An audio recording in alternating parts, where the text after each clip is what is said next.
Welcome viewers to the online series of lectures for the course of Dynamical Systems. Last lecture we discussed about the sufficient conditions for the existence of a unique local solution for an initial value problem. Let me write down the initial value problem for you. dx over dt is equal to a given vector field, and the initial value was given like x at t0 was b. Okay, where so this is the initial value problem where f is the given vector field, which is a function from I cross u to r to the n, where I is an open interval, I is an open interval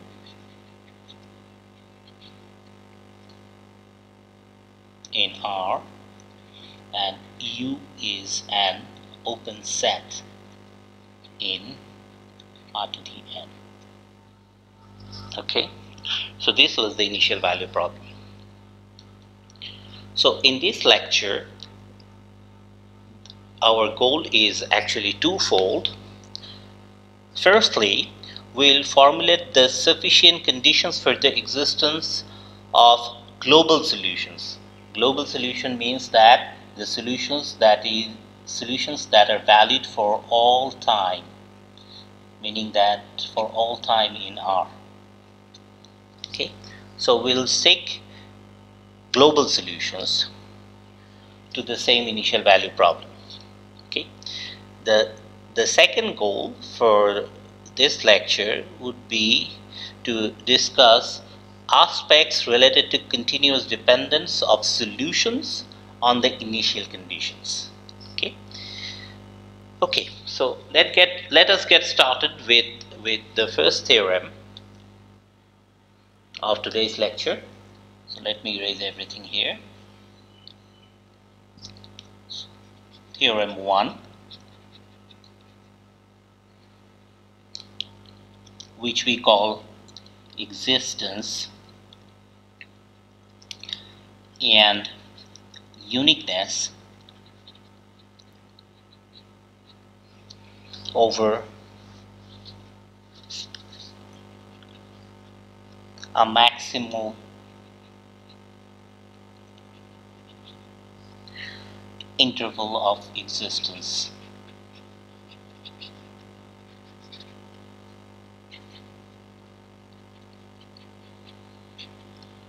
This term called maximal interval of existence will be clarified while we state the theorem. Let I contained in R be an open interval. Okay, and U, big U, contained in R to the n be an open set. Okay, suppose that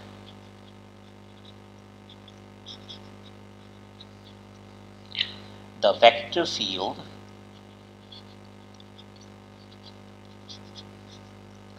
f from I cross u to u itself satisfies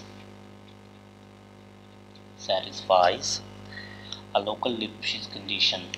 We already explained what local Lipschitz condition means in the last lecture, right? Local Lipschitz condition in the second variable. In the second variable,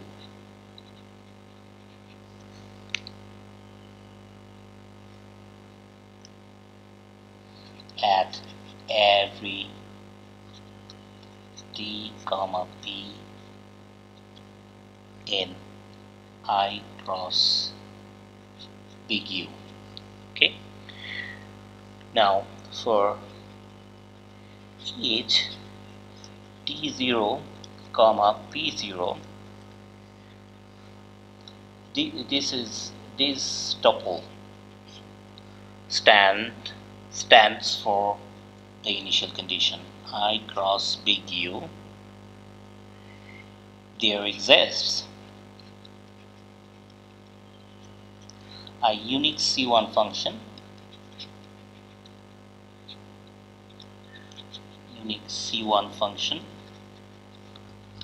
continuously differentiable function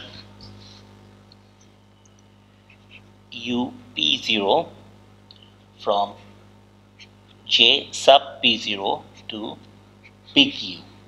Okay, this is big U and this is small u. The small u represents the curve, the integral curve for the underlying differential equation, and big U means the open set in R to the n, okay, which solves the following IVB.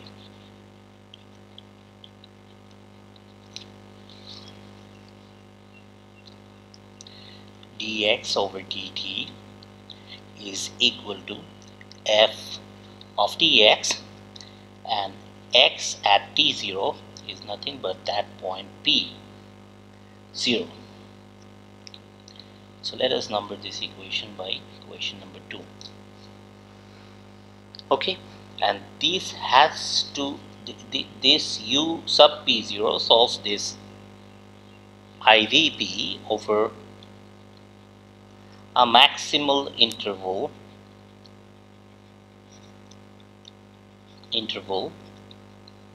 of existence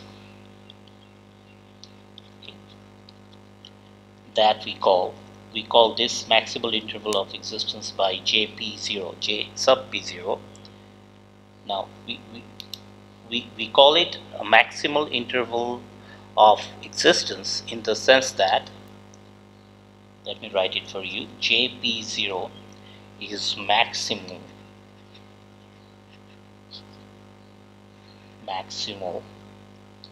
in the sense that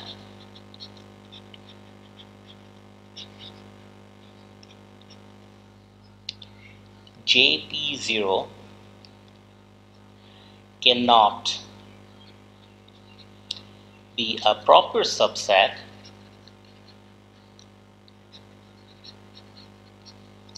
of an open interval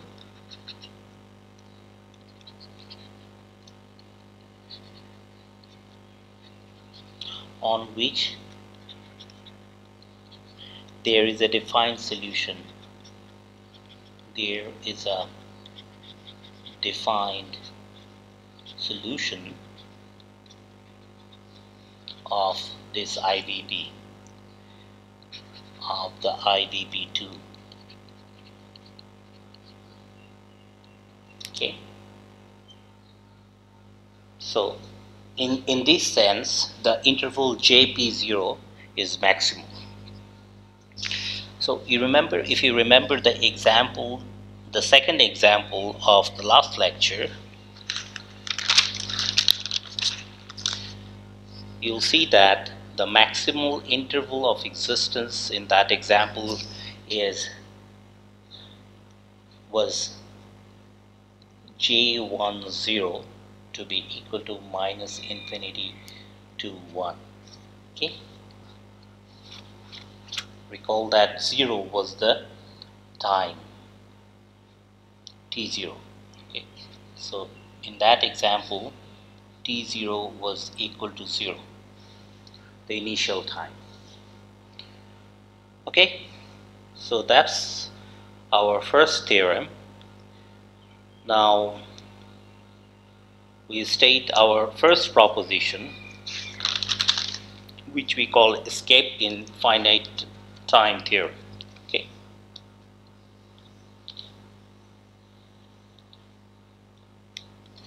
proposition 1.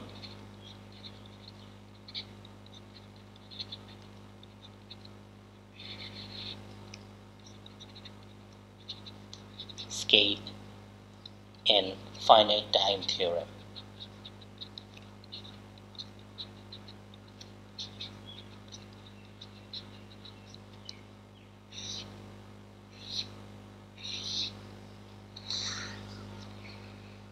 Here again, let I denote an open interval and big U an open subset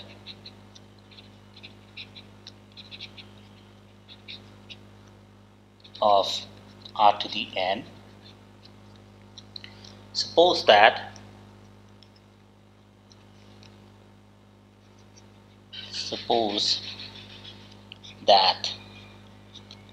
f from I cross big U to R to the n is continuous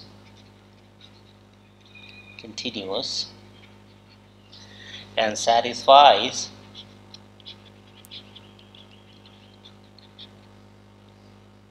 a local Lipschitz condition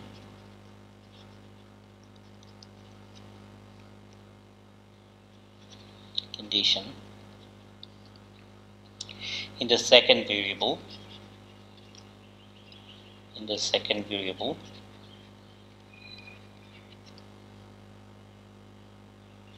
at every point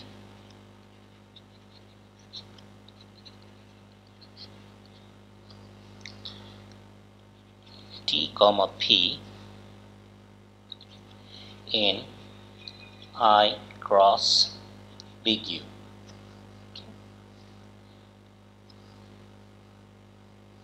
Let j sub p0 equal to a comma b denote the maximal interval of existence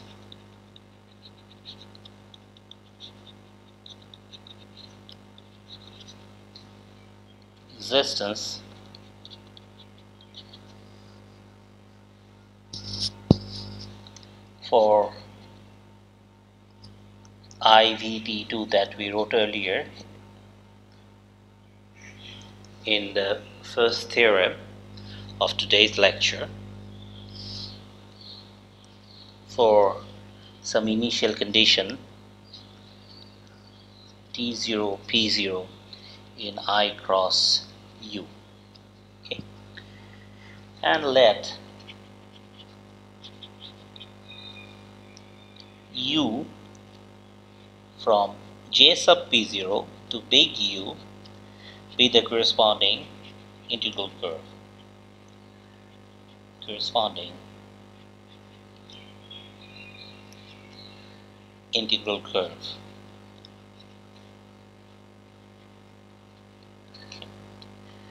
Now, if this right endpoint of this open interval JP0, that is B, is finite, then for any compact set,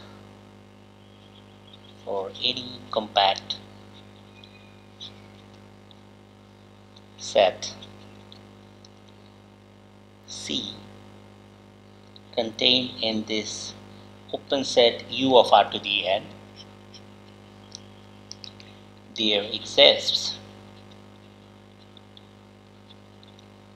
a positive epsilon such that T belonging to this open interval B minus epsilon to B will imply UT is not contained in this compact set C. Okay. What does it mean? It means that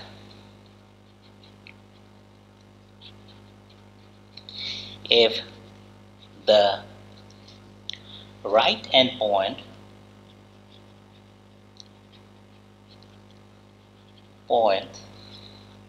of the open set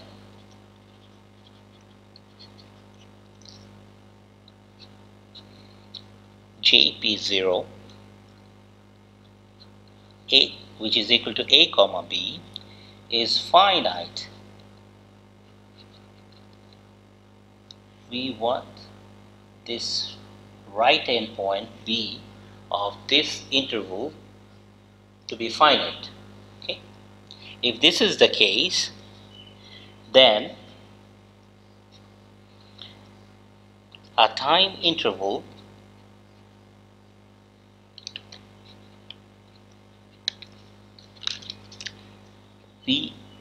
B minus epsilon to B can be found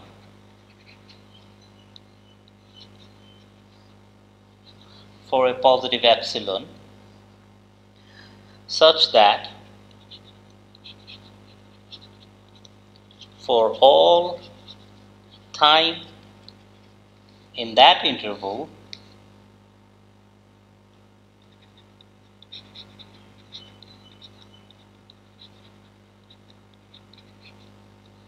that integral curve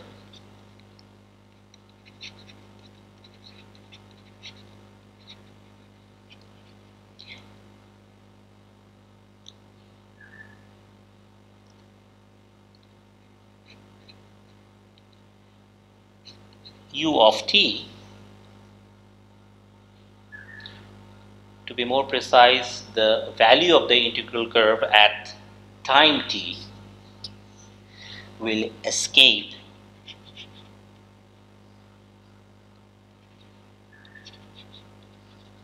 the given compact set C. Okay, compact set C. Okay, so this is proposition 1. So now we'll remark on the statement of this proposition 1. Okay, let me write down the remark, which is a very important remark on this proposition. Remark 1. Proposition 1 is extremely useful to verify if a solution of the second initial value problem, so the initial value problem given by equation 2, a solution of IVP2 exists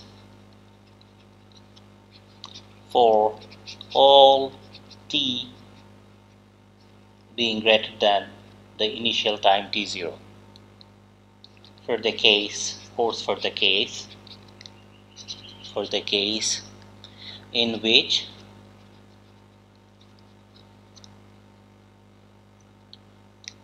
the vector field ftx is known to be continuous,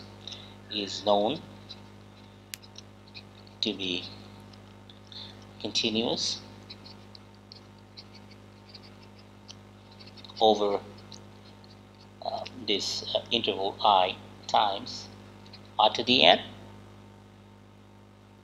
where I is an open interval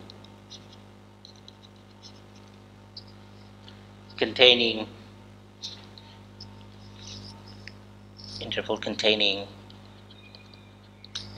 this interval, this closed open interval t0 to infinity. Okay, so in this situation the statement of proposition 1 is going to be very useful. Okay, if you are to verify that a solution for the initial value problem exists for all t greater than or equal to t0. Okay, so for this situation we can obtain a priori estimate for the norm of the solution. Okay,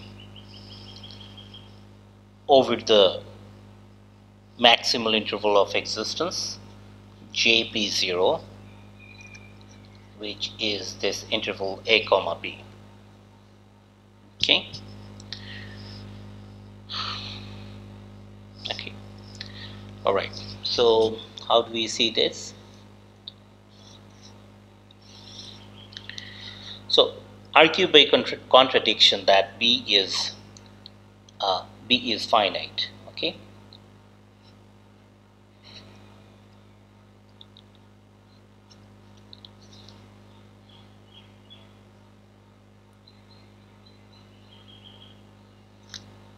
Okay. So here the maximal interval of existence is given by a comma b, and we are saying that we are assuming that b is finite. Okay. So we already know that the initial time belongs to this maximal interval of existence, which is the interval a comma b. Okay. So that one immediately sees that, one immediately finds out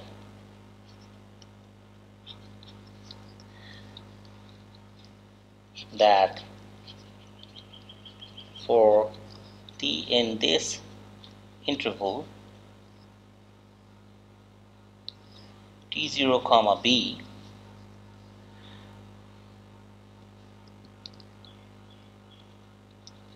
one obtains solution u of t, a finite norm, of course, finite norm, namely the estimate is given by estimate norm of t, u of t is bounded by this number r for all t in this interval. Okay. Okay. Good. So we took by contradiction, we chose this point, the right hand point of this maximal interval of existence, to be finite, and since the initial point t0 belongs to this interval a comma b, therefore a solution of finite norm will always exist for any time belonging to this interval t0 to b. Okay, this is something that we denote by equation number 3.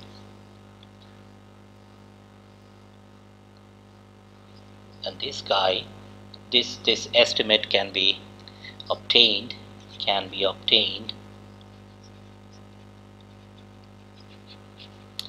for some positive real number. Okay.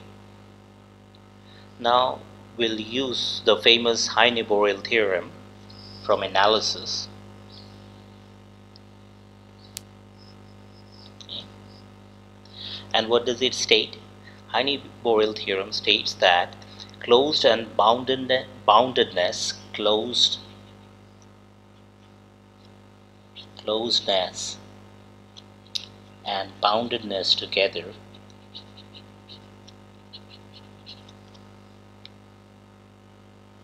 is equivalent to compactness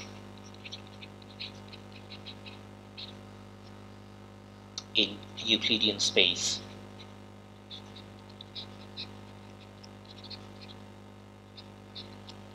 R to the n. Okay, this is the statement of the famous Heine-Borel theorem. Now one considers the following compact set. C is equal to the collection of all the vectors from R to the n such that their norms are bounded by this number r that we described earlier. Okay, so this is a compact set because it's closed and bounded, and the underlying space is the Euclidean space, hence this is a compact set by Heine-Borel theorem. Now remember equation number 3, the estimate of the norm for the solution. That implies that ut has to be in this compact set for all t in the interval from t0 to b. Okay.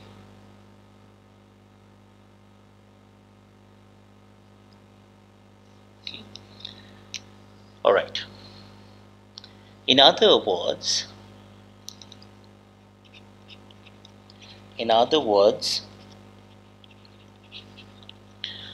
one can never find a positive epsilon so that for t in this small interval ut will escape this compact set C. One can never find such an epsilon because ut will belong to C for all t in this interval. So you will not be able to find such an epsilon. Okay, which is in direct contradiction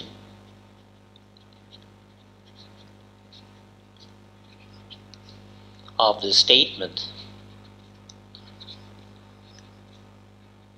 given by proposition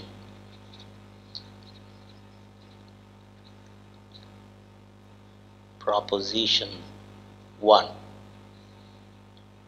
Okay, good. So, which means that our initial assumption of B being finite was incorrect. Therefore, one must have B is equal to infinity, and hence a solution of IVP2 exists for all t greater than or equal to t0. Okay, good. That is for all t in this interval t0 comma infinity.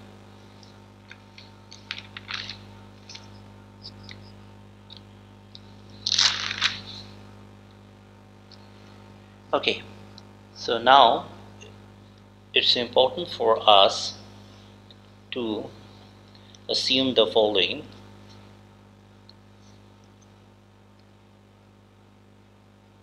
I is equal to the whole real line R,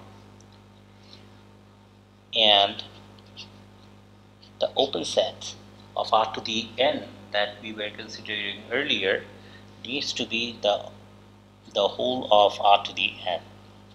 Okay, so that the vector field F from R cross R to the n to R to the n is defined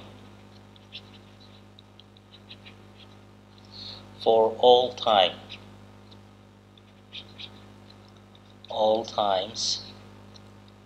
t and r.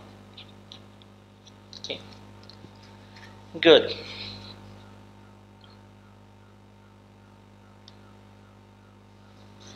Now, so So such a vector field is called a global vector field, okay, which is defined for all time. Given T0 P0 in R cross R to the n, now we will ask the following question.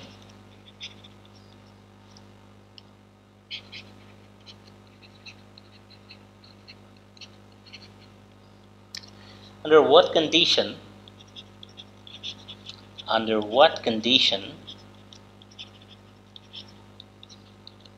on F, on the vector field, okay, under what condition on F does one have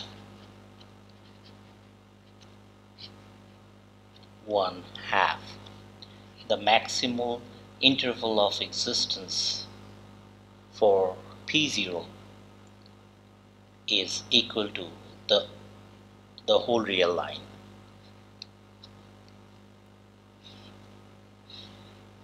Okay.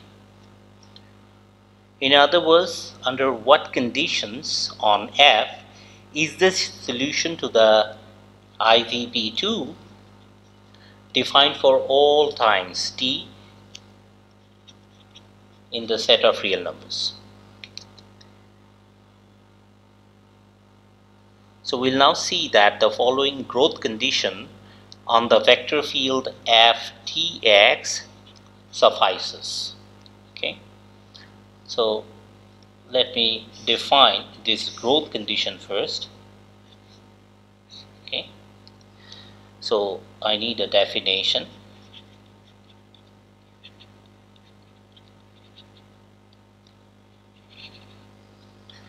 Let F from R cross R to the n to R to the n be a locally Lipschitz continuous,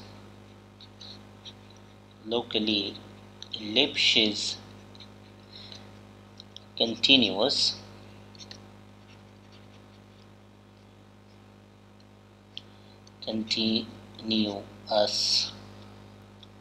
vector field. We say that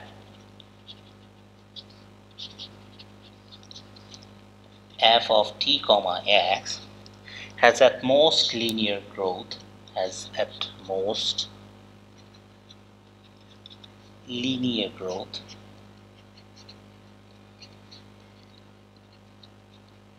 okay, at most linear growth in the second variable. This is the second variable, which is a vector in R to the n, right? In R to the n. In the second variable,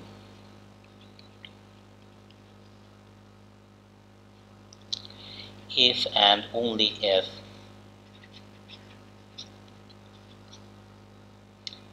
for every positive t there exist non-negative constants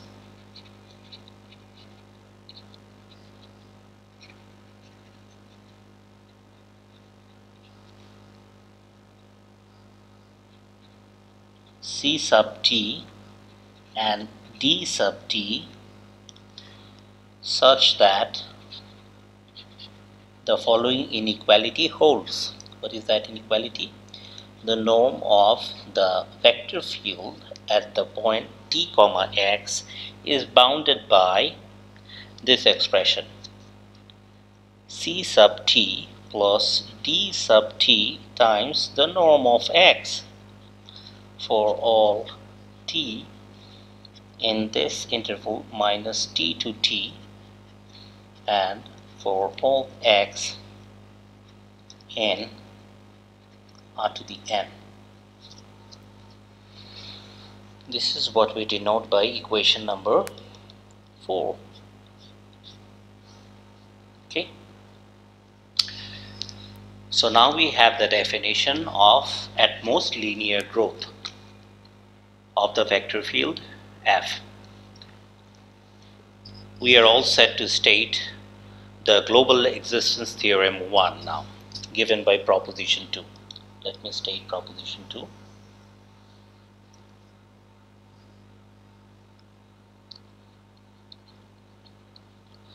Proposition 2.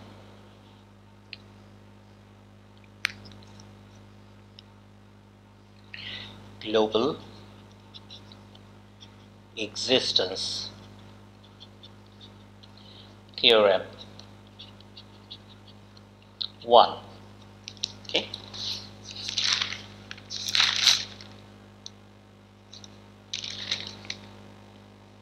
Okay, good. So which is stated as follows. Let F from R cross R to the N to R to the N be a locally Lipschitz continuous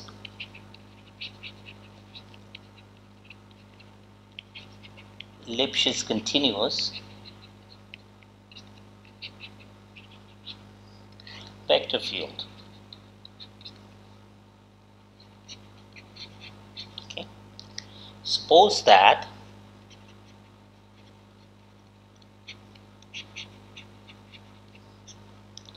f t comma x has at most linear growth,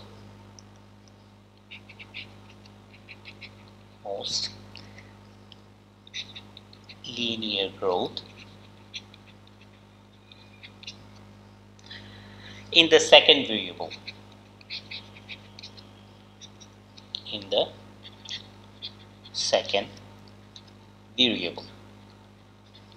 Okay. Then for any initial condition,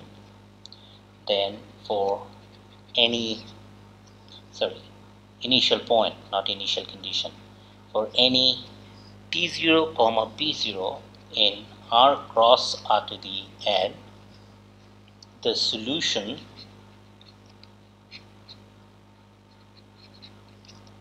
to the underlying initial value problem, to the IVP2, exists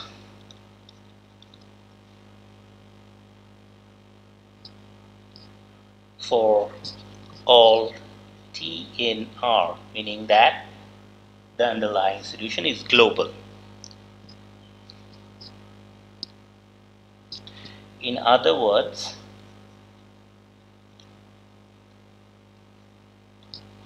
the maximal interval of existence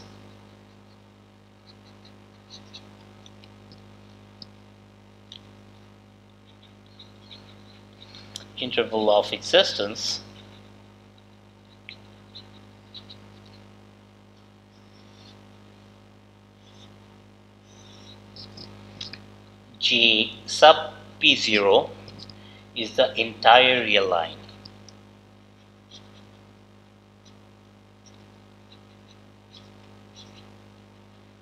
Okay. So this is the statement of global existence theorem 1. Okay. So we'll end this segment here. In the second segment, we will resume discussion on this global existence theorem 1 and carry out the proof of this proposition. Thank you for attending the first segment.